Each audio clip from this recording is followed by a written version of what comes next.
بسم اللہ الرحمن الرحیم الحمد للہ رب العالمین والصلاة والسلام علی رسولہ الکریم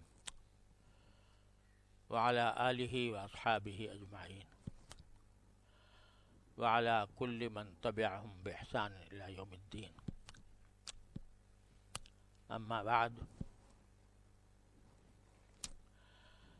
پچھلی مجلسوں میں نے یہ عرض کیا تھا کہ جب آدمی اپنی اصلاح کا سفر شروع کرے تو سب سے پہلا کام تو یہ ہوتا ہے کہ وہ اپنی پچھلی زندگی کے تمام گناہوں سے توبہ کا اہتمام کرے. توبہ اجمالی بھی اور توبہ تفصیلی بھی، جس کی تفصیل پچھلے بیانات میں عرض کر چکا ہوں.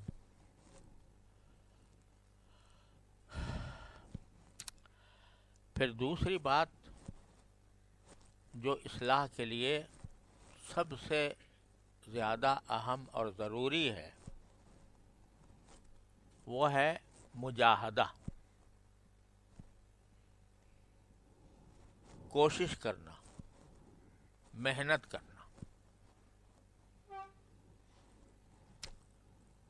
مجاہدے کا مطلب یہ ہے کہ اپنے نفس کی جو خواہشات ہوتی ہیں ان کو کچل کر، مشقت اٹھا کر صحیح راستہ اختیار کرنا. یوں تو زندگی ہماری وہ شروع سے لے کر آخر تک مشقتوں سے بھری ہوئی ہے. کوئی کتنا بڑا مالدار ہو، حکمران ہو، صاحب اقتدار ہو، مشقتوں سے کوئی خالی نہیں. یہاں تک کہ میں حیران ہوتا ہوں کہ لوگ کیسے حاکم بننے کی خواہش کرتے ہیں. حاکم بننے کے بعد انسان کو جو مشقت اٹھانی پڑتی ہے وہ ایسی ہے کہ نہ اپنے منمانی اپنے آرام پہنچا سکتا ہے اپنے آپ کو، نہ اپنی ہر خواہش پوری کر سکتا ہے. ایک خاص بندھے ہوئے نظام میں اس کو زندگی گزارنی پڑتی ہے اور طرح طرح کے مسائل حل کرنے پڑتے ہیں. تو کوئی انسان مشقت سے خالی نہیں اور نہ ہو سکتا ہے. قرآن کریم نے کہہ دیا لَقَدْ خَلَقْنَا الْإِنسَانَ فِي كَبَدٍ، ہم نے انسان کو پیدا ہی کیا ہے مشقتوں میں. پہلے سے اللہ تعالیٰ نے اعلان فرما دیا کہ تم مشقتوں سے اپنے آپ کو نہیں بچا سکتے.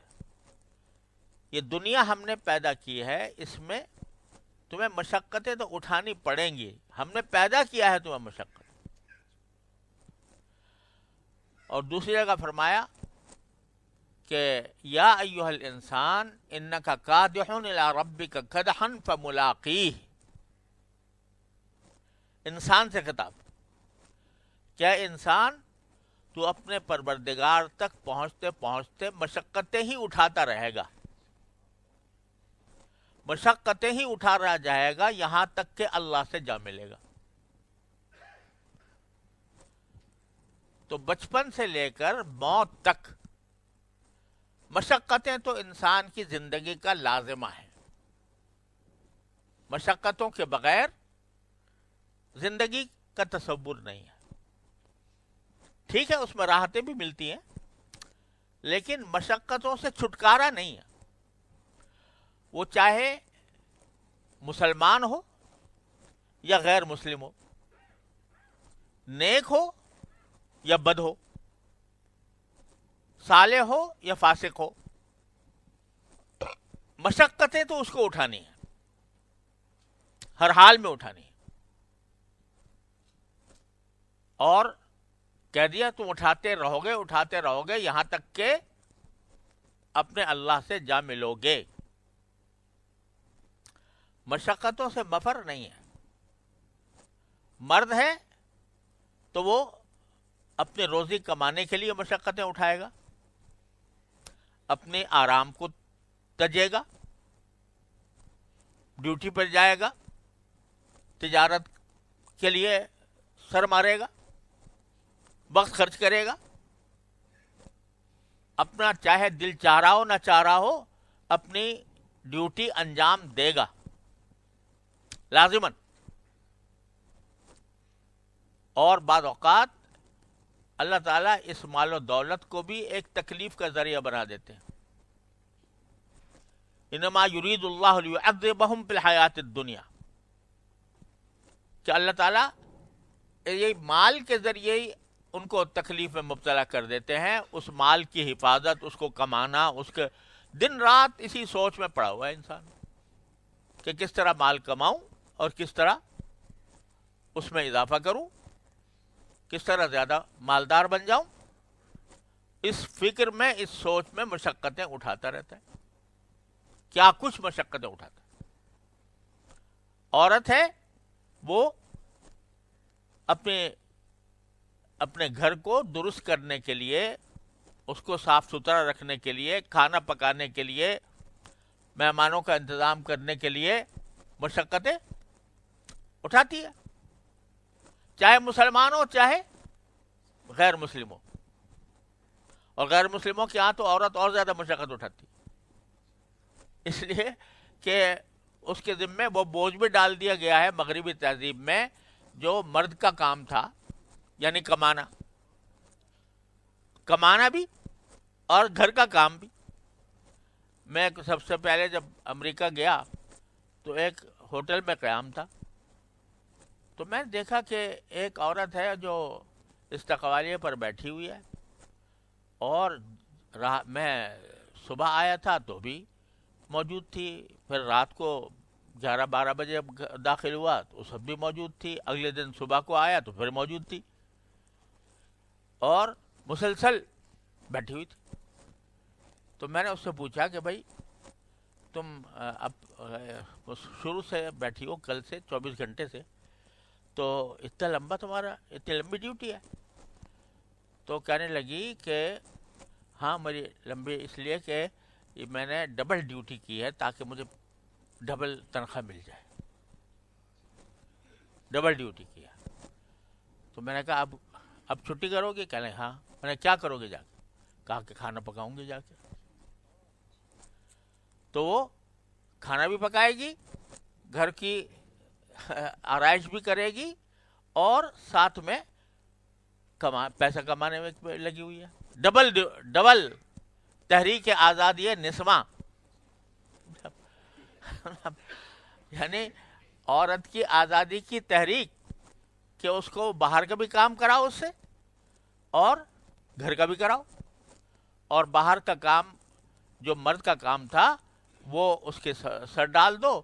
مرد کا کام یہ تھا کہ بھائی وہ پیسہ خود کماتا, اپنی بیوی کو کھلاتا, لیکن مرد کہتا ہے کہ تجھ سے میں اور اپنے سارے کام لوں گا, لیکن تیری روٹی کا انتظام میں نہیں کر سکتا, لہذا تجھے خود کام کرنا پڑے گا.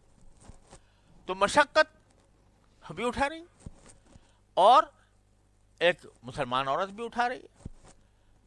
لیکن اللہ تبارک و تعالیٰ فرما رہے ہیں کہ مشقت تو اٹھاتے ہی رہو گے. کادحون الی ربک کدحن, محنت کرتے رہو گے, چاہے مرد ہو, چاہے عورت ہو, چاہے کسی حال میں بھی ہو, مسلمان ہو یا غیر مسلم ہو. فملاقیہ, اور آخر میں جا کر اپنے اللہ سے تمہیں ملنا ہے. اب کیا ہوگا کہ اب اگر یہ محنت تم نے اٹھائی ہے صرف دنیا کے لیے,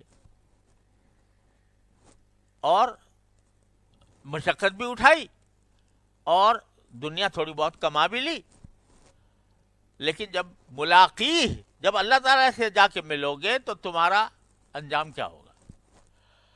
اگر تم نے مشقت جو اٹھا رہے ہو یہ اللہ کے لیے اٹھا لی تو کیا ہوا؟ فَأَمَّا مَنْ أُوتِيَ كِتَابَهُ بِيَمِينِهِ فَسَوْفَ يُحَاسَبُ حِسَابًا يَسِيرًا.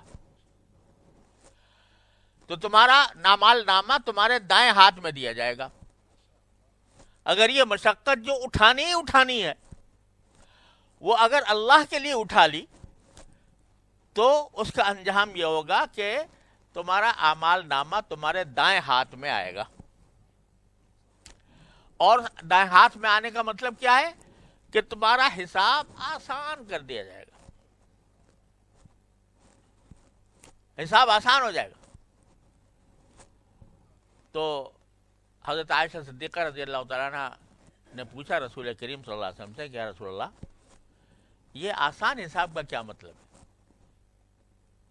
حساب آسان ہو جائے گا اس کا کیا مطلب ہے؟ کیونکہ حساب تو پوری زندگی کے اعمال کا ہوگا نا.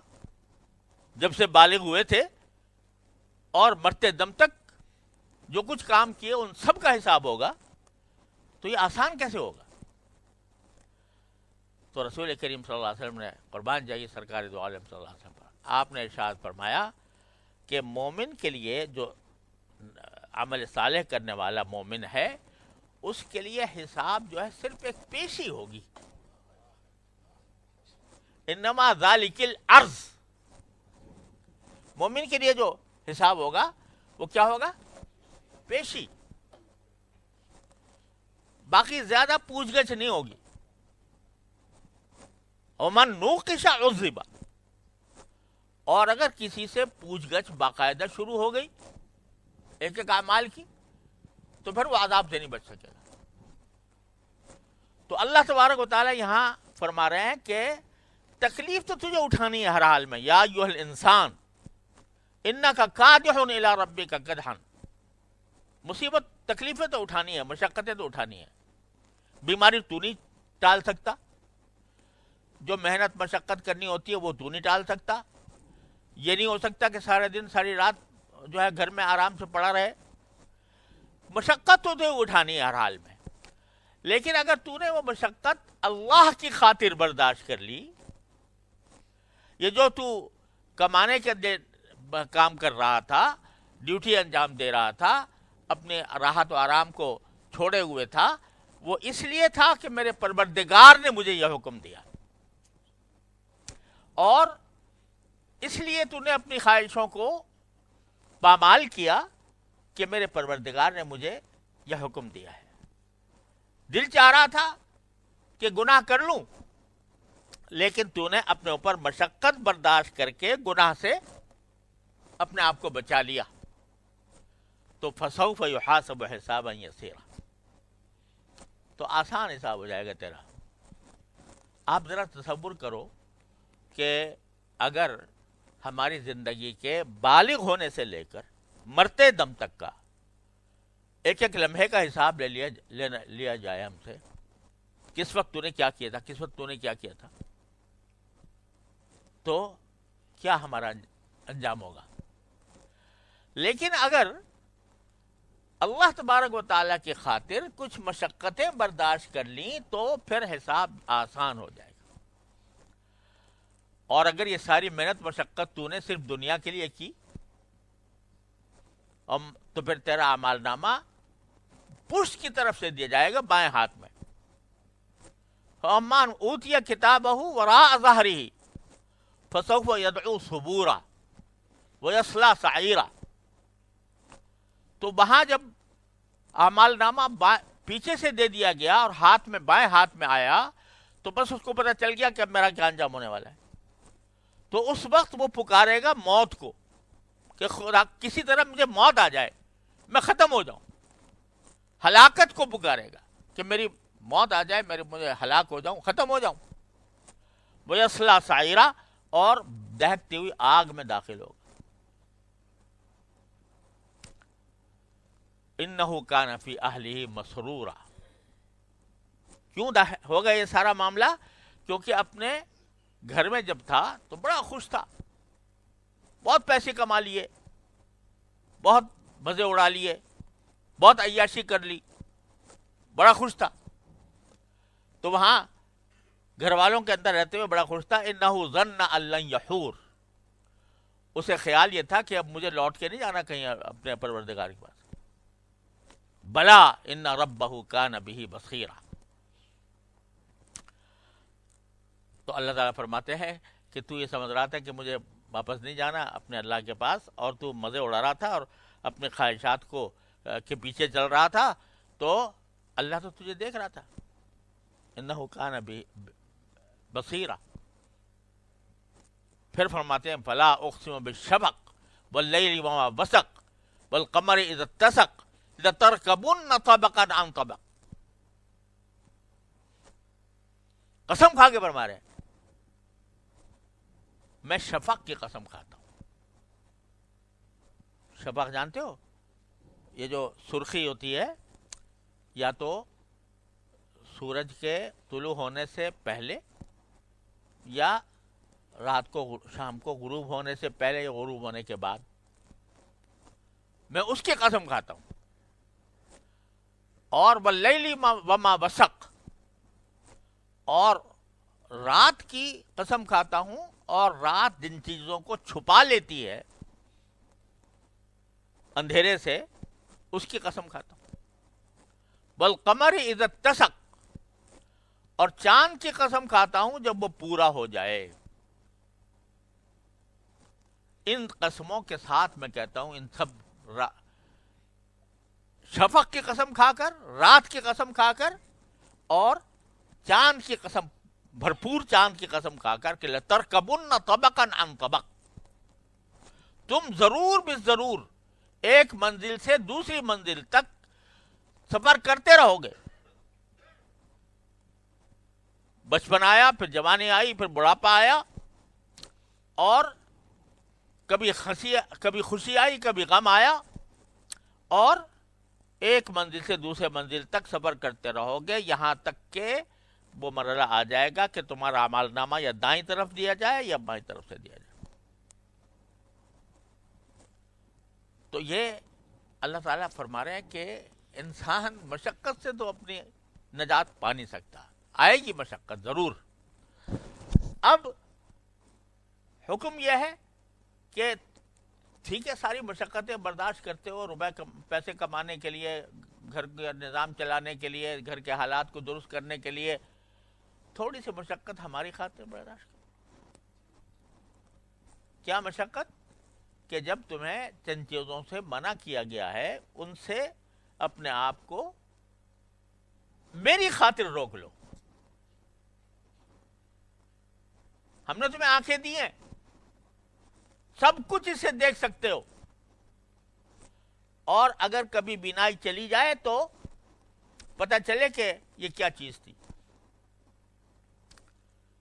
تو بینائی چلی جائے تو بڑی بات ہے، بینائی میں کمی آ جائے تو آدمی پریشان ہو جاتا ہے. ابھی پچھلے دنوں میری آنکھوں میں دیکھ رہا تھا کہ بینائی کے اندر میرے خلل آ رہا ہے، تو جا کے ڈاکٹر کے پاس گیا. اس نے کہا جی آنکھ میں انجیکشن لگے گا، ورنہ یہ بڑا خطرناک ہے آگے آپ کی بینائی کے لیے. انجیکشن لگوایا آنکھ کے اندر، اور اب پھر کہا کہ 1 مہینے بعد دوبارہ دیکھیں گے، اگر ٹھیک ہوا تو ٹھیک ہے، ورنہ شاید اور لگانا پڑے. تو آنکھ میں انجیکشن لگانے کے تصور سے یہ ایک آدمی پریشان ہو جاتا ہے، لیکن کیا. کیوں کیا؟ اس لیے کہ آنکھ عزیز تھی. تو اور بھی اگر کوئی محنت کرنی پڑے تو کریں گے. کیوں؟ اس لیے کہ اب پتہ چل رہا ہے کہ یہ 80 سال سے یہ آنکھ تیرے ساتھ لگی ہوئی تھی اور تجھے نفع پہنچا رہی تھی. تجھے جو چاہتا تھا وہ دیکھ لیتا تھا، جو چاہتا تھا وہ پڑھ لیتا تھا. تو اب جا کے تجھے قدر معلوم ہو کیا ہے کیا. یہ ڈاکٹر نے بتایا کہ صرف اس آنکھ کے مختلف جو کام ہیں اس کے 11 الگ الگ اسپیشلائزیشن ہیں اس چھوٹی سی آنکھ کے اندر. یہ نعمت میرے مالک نے دے رکھی تھی، دے رکھی ہے الحمدللہ. تو میں صرف اتنا مطالبہ ہے، سب کچھ دیکھ، اپنے ماحول کو دیکھ، اپنے بیوی بچوں کو دیکھ، اپنے اچھی کتاب پڑھ اور سب کچھ تجھے میسر ہے، لیکن بس ایک بات ہے کہ جن چیزوں کو دیکھنے سے میں نے منع کیا ہے اس سے رک جا، مشقت اٹھا کے رک جا۔ ایک حدیث ہے، سندن اتنی زیادہ مضبوط نہیں ہے، لیکن بہرحال مضبوط نہ ہونے کے باوجود معنی بالکل صحیح ہے، کہ حدیث میں یہ ہے کہ جب ایک شوہر اپنی بیوی کو محبت سے دیکھتا ہے اور بیوی اپنے شوہر کو محبت سے دیکھتی ہے تو اللہ تعالیٰ دونوں کو رحمت کی نگاہ سے دیکھتے ہیں۔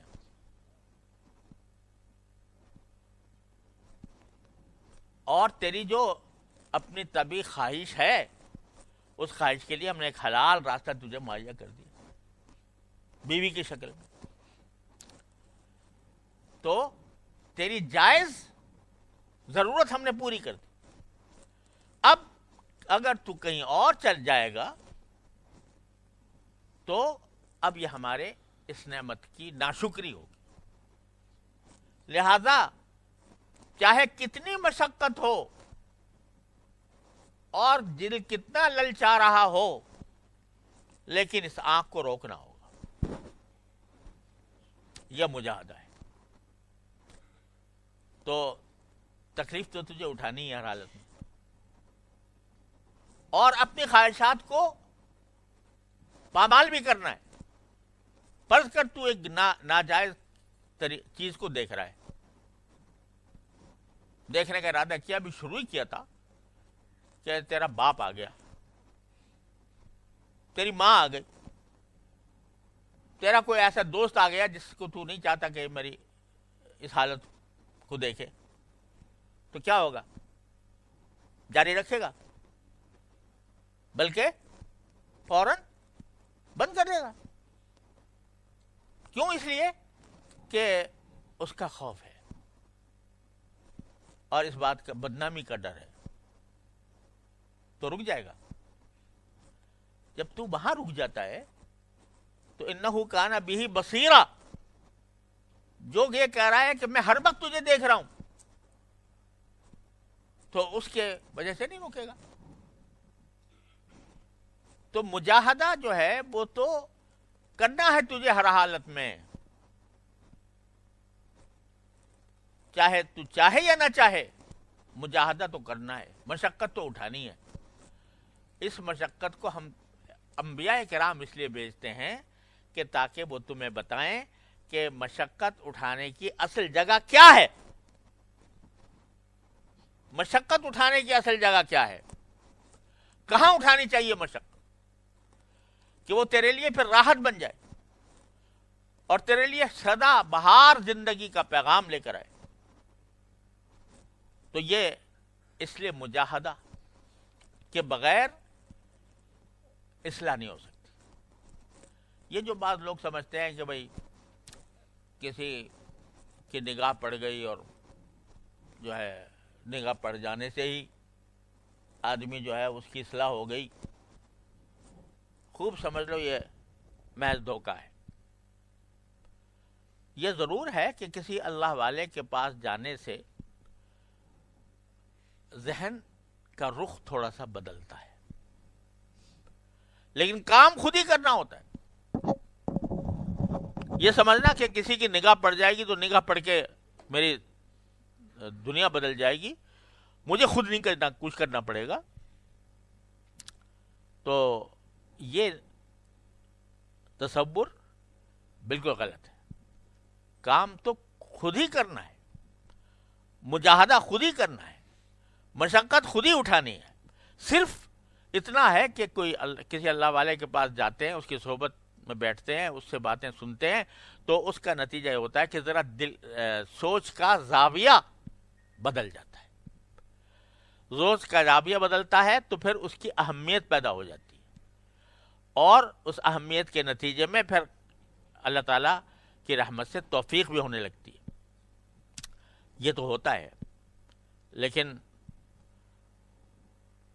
ہمارے حضرت حکیم الامت قدس اللہ تعالیٰ سرہ، اللہ تعالیٰ ان کے درجات بلند فرمائے، ان سے کہا جی وہ ایک مرتبہ ایک صاحب نے کہا کہ حضرت ایک تو معمولات نہیں ہوتے مجھ سے، جو معمولات آپ نے بتائے ہوئے ہیں کہ بھائی اتنی تلاوت کرو، اتنی تسبیحات پڑھو وغیرہ وغیرہ، دوسرے یہ کہ گناہ نہیں چھوٹتے، تو کوئی وظیفہ بتا دیجیے کہ جس سے میں ایک تو معمولات پورے ہونے لگے، دوسرے گناہ چھوٹنے لگے۔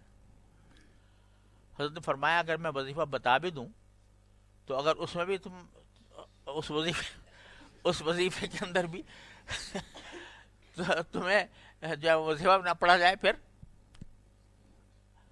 اور اگر اس کے لیے پھر وظیفہ چاہیے تو پھر دوسرا وظیفہ بھی نہ پڑھا جائے پھر، تو یہ سمجھنا کہ کوئی وظیفہ پڑھنے سے جو ہے وہ اصلاح ہو جائے گی، یہ بالکل خیال خام ہے۔ کام تو خود ہی کرنا ہوگا، ہاں اس کام کی طرف ذہن کو لگا دینے کے لیے کسی کی صحبت کی ضرورت ہوتی ہے، اس کی اہمیت دل میں پیدا کرنے کے لیے، دل میں اس کی بات سن کر بعض اوقات دل میں اتر جاتی ہے، اور جب دل میں اتر جاتی ہے تو پھر اللہ تعالیٰ اس کے نتیجے میں اصلاح کا راستہ بھی پیدا فرما دیتا ہے۔ لہٰذا ایک تصور ذہن سے نکال دینا چاہیے کہ ہم خود بخود نیک بن جائیں گے، سمجھے نا، خود بخود بن جائیں گے، یہ نہیں ہوگا، کچھ نہ کچھ خود تو کرنا ہی پڑے گا، اور کرنا یہ ہے کہ نفسانی خواہشات جو پیدا ہوتی ہیں جہاں وہ شریعت کے راستے میں رکاوٹ بن جائے وہاں ان کو کچلنا ہوگا، اس کے سوا کوئی راستہ نہیں۔ آج کل ایک تو نفسانی خواہشات ہیں انسان کی اپنی، کیونکہ شیطان ساتھ لگا ہوا ہے، نفس امارہ ساتھ لگی ہوئی، اور وہ انسان کو غلط کام کی طرف آمادہ کرتی ہے۔ اور ایک ہمارے زمانے میں ایک مصیبت اور بڑھ گئی ہے، وہ ہے معاشرے کی مجموعی حالت۔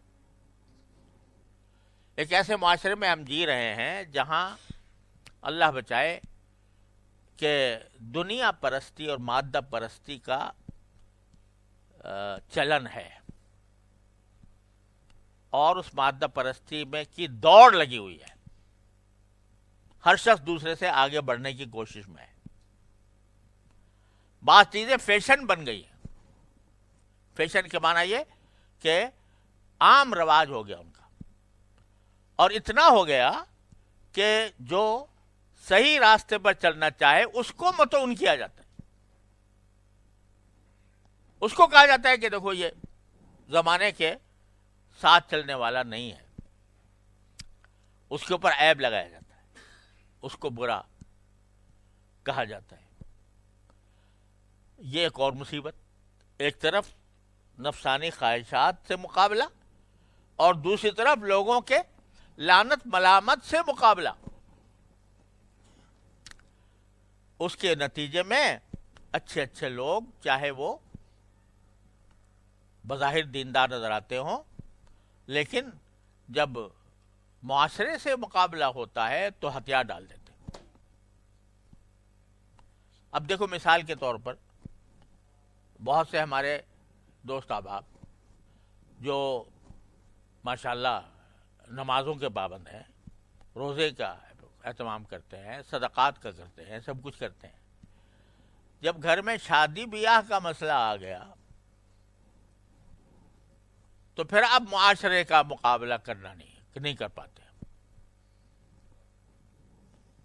کس طرح ہوتا ہے کہ جی مجلس تو اجتماع تو مخلوط ہوگا، مردوں اور عورتوں کا بھی دونوں کا ہوگا، عورتیں جو ہیں خوب بن ٹھن کے اور سنگار پٹار کر کے آئیں گی، اور مرد بھی وہاں بیٹھے ہوں گے، اور ان سے کہو بھائی الگ الگ کر لو، ارے بھائی اب کس زمانے کی بات کرتے ہیں۔ مخلوط دعوتوں کا ایک عام چلن ہو گیا اچھے خاصے ان گھرانوں میں جو دیندار سمجھے جاتے ہیں. ایک ہمارے دوست ہیں ماشاءاللہ، دیندار ہیں، حج، عمرہ، صدقہ، زکوٰۃ اور سب کچھ.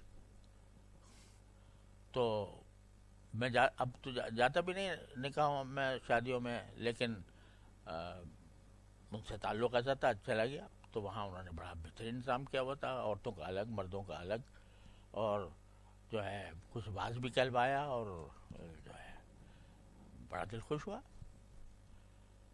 ایک صاحب نے مجھ سے آ کے بعد میں کہا کہ جس جگہ آپ جا کر بات کہہ کے آئے تھے، اگلے دن وہاں اسی جگہ پر جو ہے رقص و سرود کی محفل جمع ہوئی.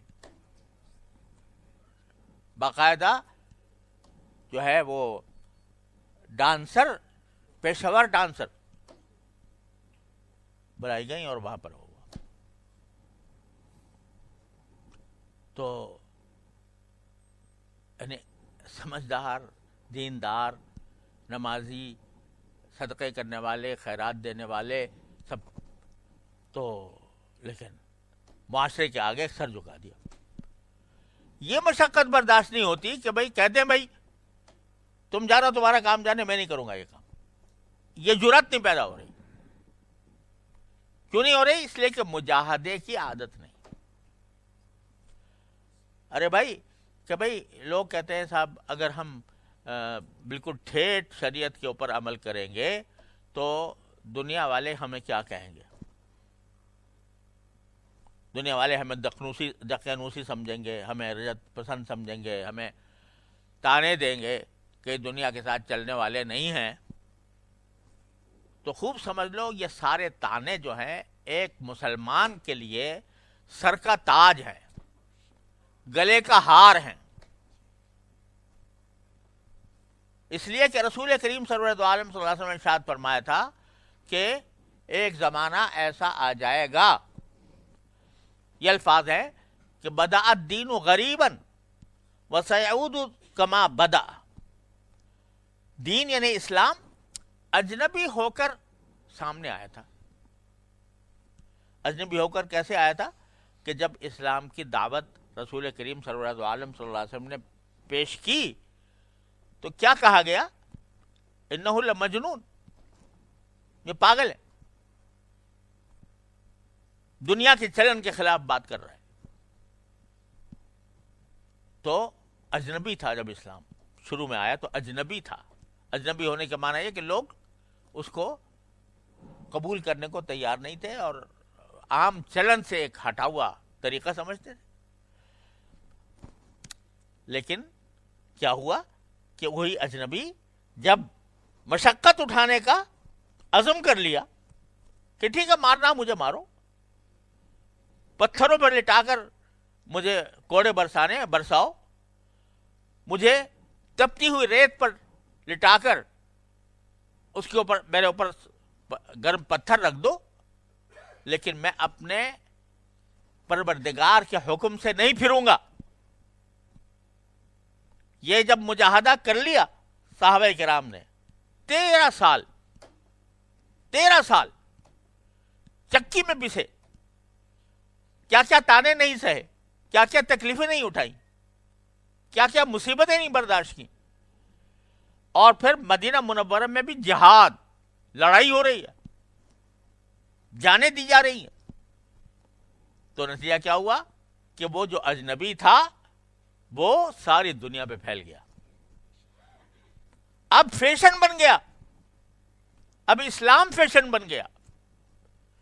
اسلام جو ہے وہ جو قبول کرے وہ ایک اس کے لیے تاج تھا، اور جو اس کے سے پھرنے والے تھے وہ جو ہے وہ منہ لٹکائے پھرتے تھے. اب رسول کریم صلی اللہ علیہ وسلم کیا فرماتے ہیں کہ جس طرح پہلے اجنبی تھا اور پھر اللہ نے غلبہ عطا فرمایا، سیعود کما بدا، آخر دور میں یہ پھر اجنبی ہو جائے گا. اجنبی اس طرح ہو جائے گا کہ لوگ دیکھو یہ ملا ہے، یہ دنیا، یہ اس کو دین دنیا کا پتہ نہیں ہے، یہ صرف جو ہے اپنے نماز روزے میں لگا رہتا ہے، اس کو دنیا کے حالات کی خبر نہیں ہے، زمانے کے حالات سے ناواقف ہے، دنیا کے ساتھ چلنے کا روادار نہیں ہے، یہ تانے دی جا رہے ہیں۔ آپ جاؤ یعنی ایک ایسے مجمع میں جو عوام کا مجمع ہے، اس میں آپ لوگ چلے جاؤ سب، تو سارے انسانوں کے سمندر میں تم ممتاز الگ نظر آؤ گے، تو اجنبی ہوگے کہ نہیں ہوگے؟ سمجھے؟ اس عوام کے سمندر میں تم اجنبی نظر آؤ گے، تمہاری داڑھی، تمہارا چہرہ، تمہارا انداز، تمہارا لباس، یہ سب ساری دنیا سے اجنبی ہوگا۔ تو سیعود کو ما بدا، تو جس طرح شروع میں اجنبی تھا تو آخر میں بھی جا کے اجنبی ہو جائے گا۔ لیکن کیا فرمایا سرکار دو عالم صلی اللہ علیہ وسلم نے؟ فطوبی للغرباء، جو اس حالت میں اجنبی ہوں گے ان کے لیے خوشخبری ہے، ان کے لیے خوشخبری ہے۔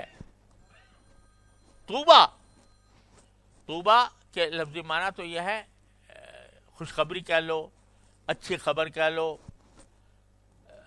اچھا لقب کہہ لو، اور بعض روایت سے معلوم ہوتا ہے کہ طوبہ جو ہے جنت کے درختوں میں سے ایک درخت کا نام ہے طوبہ۔ تو ایسے اجنبیوں کے لیے وہ درخت جنت کا تیار ہے ان کے استقبال کے لیے۔ تو بھائی یا تو بہہ جاؤ،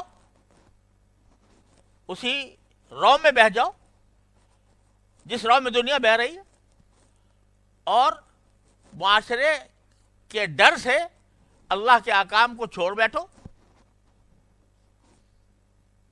ٹھیک ہے؟ پھر فاما من اوتی کتابہ وراء ظہرہ، مشقتیں تو پھر بھی اٹھانی پڑے گی۔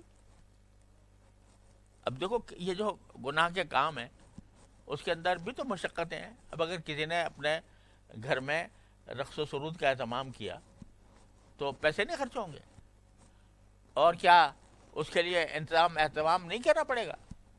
مشقت تو ہوگی، وہ مشقت ہو رہی ہے لیکن گناہ کے لیے ہو رہی ہے، اللہ کو ناراض کرنے کے لیے ہو رہی ہے۔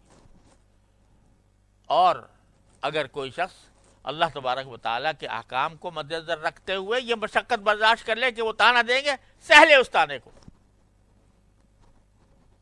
اور اس تانے کو سہ کر وہ یہ محسوس کرے کہ یہ تانا تو میرے لیے گلے کا ہار ہے، مبارکباد کا ہار ہے، فطوبی للغرباء کا ہار ہے، تو وہ اگر یہ کر لے گا تو فسوف یحاسب حسابا یسیرا، یہ ہوگا۔ لہذا مجاہدہ تو کرنا ہی پڑے گا، چاہے دنیا کے لیے کر لو چاہے آخرت کے لیے کر لو۔ اب فقہ ہمارے حضرات صوفیاء کرام جو ہیں وہ اس مجاہدے کے لیے تیار کراتے ہیں آدمی کو، اس مجاہدے کے لیے کیسے تیار ہو، تو اس کے لیے مجاہدے کی کچھ قسمیں بیان کی جاتی ہیں۔ حضرات صوفیاء کرام وہ اس کی مشق کراتے ہیں۔ اس میں سے ایک وہ ہے جس کا پہلے بھی ذکر کیا، قلت کلام، باتیں کم کرنا۔ یہ سب سے پہلا سبق ہے مجاہدے کا۔ اس وقت زبان بے محابہ چل رہی ہے، جو منہ میں آیا کہہ گزرے، نہ حلال کا پتہ نہ حرام کا خیال، منہ سے جو بات نکل رہی ہے وہ صحیح ہے یا غلط ہے، جھوٹی ہے یا سچی ہے، غیبت تو نہیں ہے، بہتان تو نہیں ہے، اور کسی کو کسی کے لیے دل آزاری کا سبب تو نہیں ہے، کسی کا دل دکھانے کا سبب تو نہیں ہے، چلی جا رہی ہے زبان۔ تو پہلا جو کام کرایا جاتا ہے وہ قلت کلام۔ یہ معمولی بات نہ سمجھیں اس کو، یہ بہت بڑا عظیم مقصد ہے جو رسول کریم صلی اللہ علیہ وسلم فرمایا قل خیرن و الا فصمت، بات زبان سے نکالو تو بھلائی کی نکالو ورنہ خاموش رہو. تو یہ بعض اوقات یہ صفت بھی ہمارے معاشرے میں کہتے ہیں بھائی یہ بیچارہ جو ہے اس کو زیادہ باتیں کرنا نہیں آتا، بہت کم گو ہے، کم بات کرتا ہے. تو ٹھیک ہے کم بات کرتا ہے، لیکن اگر وہ اس نیت سے کم کرتا ہے کہ کہیں غلط بات میرے لیے منہ سے گناہ کی نہ نکل جائے، تو یہ اس کے لیے ایک بہت بڑے فخر کی بات ہے اور تعریف کی بات ہے. بے محابہ زبان کو چلانا یہ انسان کو کبھی نہ کبھی کسی گڑھے میں لے جا کر ڈال دیتا ہے. تو قلت کلام یہ مجاہدے کا پہلا، اور میں اس لیے اس پر زور دے رہا ہوں، پہلے بھی عرض کیا تھا کہ یہ مجاہدہ اگر آدمی کر لے تو انشاءاللہ دوسرے مجاہدات بھی آسان ہو جائیں گے. اور یہ جو میں نے پچھلے مرتبہ عرض کیا تھا کہ ہمارے یہاں بیٹھنے کا مقصد در حقیقت ہوتا ہے کہ بھئی ہم سب آپس میں مل جل کر اپنی اصلاح کی فکر کریں، تو اپنا جائزہ بھی تو لیتے رہیں کہ جو کچھ ہم نے پہلے سنا تھا اس پر ہم نے عمل کیا یا نہیں کیا، کتنا کیا، کیا ہماری جو فضول باتیں تھیں ان میں کوئی کمی آئی، کیا ہمارے بولنے کے اندر احتیاط پیدا ہوئی. کیونکہ بعض اوقات آدمی گناہ کی غرض سے نہیں بولتا لیکن گناہ ہو جاتا ہے. مثلا جھوٹ کی نیت سے جھوٹ نہیں بول رہا لیکن مبالغہ اتنا کیا، ایک چیز کو بڑھا چڑھا کر اتنا پیش کر دیا کہ وہ جھوٹ کی سرحد میں داخل ہو گیا. مبالغہ، چھوٹی سی بات کو بڑا کر کے بیان کر دی. آج کل باتیں جب ایک دوسرے کی نقل کی جاتی ہیں تو اس نقل کے اندر بھی احتیاط نہیں، اس میں کوئی لفظ اپنی طرف سے بڑھا دیا، کوئی بات اپنی طرف سے اضافہ کر دی تو وہ جھوٹ میں داخل ہو گیا. تو یہ اپنا جائزہ ہم لیتے رہے. تو پھر قلت کلام کے بعد قلت طعام. قلت طعام یہ پہلے زمانے میں جب قلت طعام کا درس دیا جاتا تھا صوفیاء کرام کی طرف سے تو اس کی بڑی لمبی چوڑی فہرست ہوتی تھی، بڑی لمبی چوڑے اس کے تقاضے ہوتے تھے. اور ہمارے حضرت حکیم الامت قدس اللہ تعالی سرہ نے فرمایا کہ اب یہ بعض اوقات فاقے کرائے جاتے تھے. ہمارے حضرت نے فرمایا کہ اب اس کی ضرورت نہیں ہے، لیکن ایک اصول بتا دیا کہ جب کھاتے کھاتے ایک مرحلہ ایسا آتا ہے کہ جس میں آدمی کو تردد ہوتا ہے آگے کھاؤں کہ نہ کھاؤں. ہر شخص کو تقریباً یہ پیش آتا ہے کہ ایک دم سے تردد ہو گیا بھائی آگے کھاؤں کہ نہ کھاؤں. حضرت فرماتے ہیں اس وقت چھوڑ دیں. یہ ہے قلت طعام. تو یہ طعام کی کثرت جو ہے، زیادہ کھانا یعنی اس جگہ پر نہ چھوڑنا، یہ طبی اعتبار سے بھی نقصان دہ. اور حدیث میں جو بھرے ہوئے پیٹ کی مذمت آئی ہے، بھرے پیٹ کی، جو بہت بھر لیا آدمی نے پیٹ کو، تو اس کو اچھے الفاظ سے تعبیر نہیں کیا گیا. وہ اسی لیے طعام کی قلت ہوگی، یعنی بقدر ضرورت آدمی نے کھایا، ٹھیک ہے اللہ تعالیٰ نے جو حلال کیا ہے وہ جائز ہے تمہارے لیے، لیکن ایک حد پہ جا کے رک جاؤ. قلت طعام. اور قلت منام یعنی سونا بھی کم کرو. کم کرنے کا معنی یہ ہے کہ جتنا ضروری ہے صحت کے لیے اتنا رکھو، اس سے زیادہ نہ کرو. حضرت تھا کہ فرماتے ہیں کہ جو اپنی صحت کے لیے جتنا سونا ضروری ہے، 6 گھنٹے 8 گھنٹے جو مختلف لوگوں کے لیے تجویز کیے گئے، اس میں کمی نہیں کراتے، لیکن بلا وجہ سوتے رہنا بس وقت ضائع کرنا سونے میں، تو یہ ہے جس سے منع کیا گیا۔ اور پھر آخری چیز جو ہے نا وہ بھی بڑی اہم ہے، قلت اختلاط مع الانام، لوگوں سے بہت زیادہ میل جول بڑھانا۔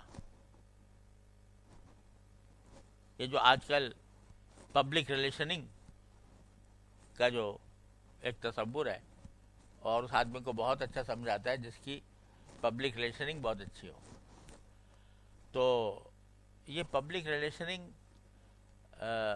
بلا ضرورت، جہاں ضرورت ہے تو وہاں تو بہرحال تعلق رکھنا ہی پڑتا ہے، لیکن صرف اس لیے کہ میرے تعلقات بڑھ جائیں، صرف اس لیے کہ میں لوگوں میں مشہور ہو جاؤں، لوگوں میں ہر دل عزیز ہو جاؤں، یہ اختلاط مع الانام ہے جو برا ہے۔ قلت اس لیے فرمایا اس کو کم کرو، بے ضرورت تعلقات نہ رکھو۔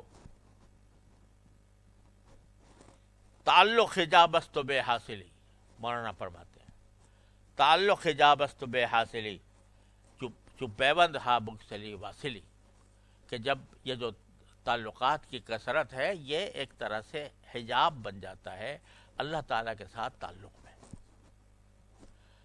جب یہ تعلقات کو تھوڑا کم کرو گے تو وصول حاصل ہوگا اللہ تبارک و تعالیٰ کی طرف۔ کبھی اس کے پر اللہ نے توفیق دی تو اس کے بارے میں عرض کروں۔ بہرحال تو ہمیں عرض کرنا یہ تھا کہ مجاہدہ تو کرنا ہے ہر صورت میں، چاہے دنیا کے لیے کرو چاہے آخرت کے لیے کرو۔ اور اب وقت بھی آ رہا ہے رمضان کا، اللہ تعالیٰ نے رمضان کا مہینہ کے لیے مجبور کر دیا، اس میں نے مجاہدے کے لیے مجبور کر دیا، فرض کر دیا۔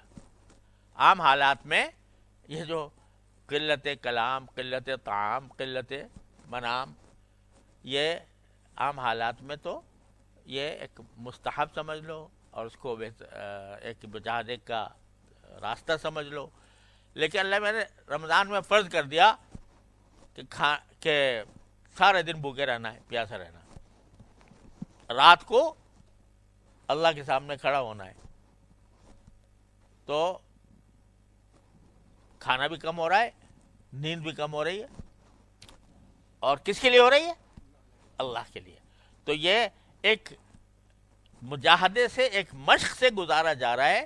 لعلکم تتقون، کتب علیکم الصیام کما کتب علی الذین من قبلکم لعلکم تتقون، کہ اس کا مقصد یہ ہے کہ تاکہ متقی بن جاؤ تم۔ ویسے کہاں بنتے تم، لیکن ہم تمہارے لیے ایک ایسا طریقہ بتا دیتے ہیں اور فرض کر دیتے ہیں تمہارے ذمہ، جس میں تم کھانا بھی کم کھاؤ گے اور سو گے بھی کم اور مجاہدے کے عادی بنو گے، تو آخر کار متقی بن جاؤ گے۔ تو یہ سفر جو ہے مجاہدے کا، اس کے لیے ایک اللہ تعالیٰ نے آسانی پیدا کر دی ہے رمضان کے مہینے کے لیے۔ اس کے لیے پہلے سے تیار ہونا چاہیے کہ اس لیے اللہ تعالیٰ اس کو مقرر فرماتے ہیں کہ ہم لوگ دنیا کے کام دھندوں میں لگ کر بھول جاتے ہیں آئے کیوں تھے دنیا میں، تو اللہ تعالیٰ کھینچ کے بلا لیتے ہیں، رمضان میں کھینچ کے بلا لیتے ہیں، کہاں بھاگے جا رہے ہو، آؤ ذرا ہمارے پاس۔ تو اس لیے یہ ہے، تو بات صرف روزے رکھنے اور تراویح پڑھنے کی نہیں ہے، بات یہ ہے کہ اس مہینے کو زیادہ سے زیادہ رجوع الی اللہ میں گزارا جائے،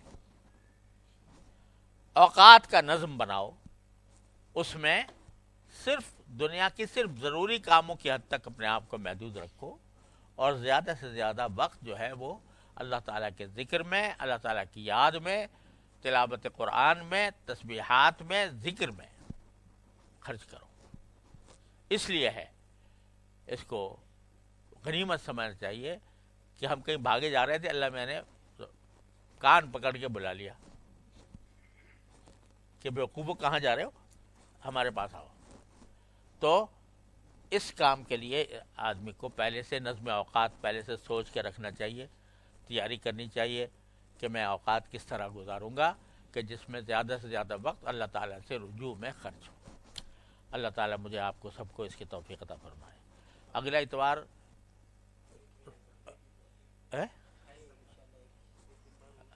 ہوگا یا چاند رات ہوگی؟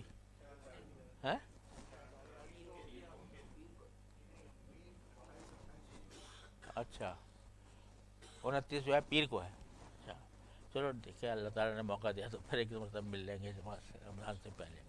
اللہ تعالیٰ اپنے دعا کر لو، اللہم صلی علی سیدنا محمد کما صلی علی ابراہیم۔ یا اللہ یا رحمان یا رحیم یا کریم، اپنے فضل و کرم سے اپنے رحمت سے ہمیں اپنے رضا کے کامل کی زندگی عطا فرما۔ یا اللہ یا رحمان یا رحیم، اپنے نفس کو یا اللہ آپ کی رضا کے لیے یا اللہ رام کرنے کی توفیق عطا فرما دیجیے۔ یا اللہ اپنے نفس کی خواہشات سے بچا کر اپنی رضا کامل کی زندگی عطا فرما دیجیے۔ یا اللہ یا رحمان یا رحیم، ہمارے دل میں ایمان پر اور دین پر عمل کرنے کے لیے ہمت پیدا فرما دیجیے، حوصلہ عطا فرما دیجیے۔ ہم بے ہمت ہیں، ہمت عطا فرما، بے حوصلہ ہیں، حوصلہ عطا فرما۔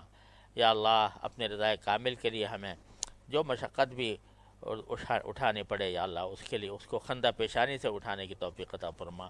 یا اللہ یا رحمان یا رحیم یا کریم، اپنے فضل و کرم سے اپنی طرف رجوع ہونے کی توفیق عطا فرما۔ رمضان کا مہینہ یا اللہ آپ اپنی رضا کے مطابق گزارنے کی توفیق عطا فرما۔ یا اللہ ہر طرح کے شر سے، فتنے سے، معصیتوں سے، منکرات سے اللہ ہماری حفاظت فرما۔ وصلی اللہ تعالی علی خیر خلق سیدنا مولانا محمد وعلی آلہ واصحابہ اجمعین، آمین برحمتک۔